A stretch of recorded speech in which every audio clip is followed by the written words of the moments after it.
I think yes. I think there are some crucial points, which are the fit of the final restoration, which is the precision of drilling stance, which is the transformation of the digital visualization in the end of the day to the hand of the surgeon.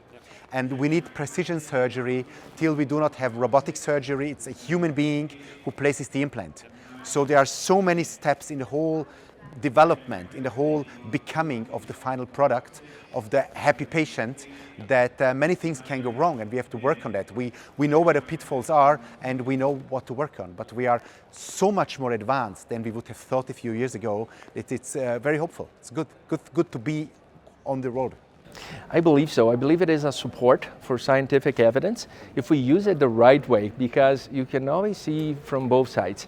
And if you use it the wrong way, it might make things difficult and might make some people disbelieve technology.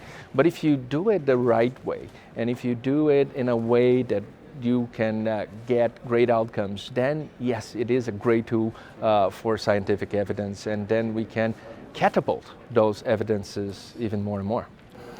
Yes, I think we have a lot of nice researchers. I have a lot of nice research centers and that are working hard with very good research.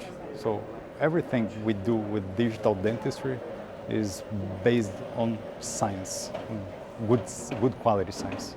I think science are struggling to keep up now with the digitization of our profession, and I also think that we need to also look into the clinical evidence, but also clinical, not only scientific, but clinical evidence of what we're actually performing with the digitization. But although, you need those strong partners, you need a reliable partner, so when a technology comes out, and if it is a scanner, if it's a production facility or a production machine for something of CAD/CAM, you need those partners that they will never throw a product to the market without actually being sure that it's doing what it's promised to do.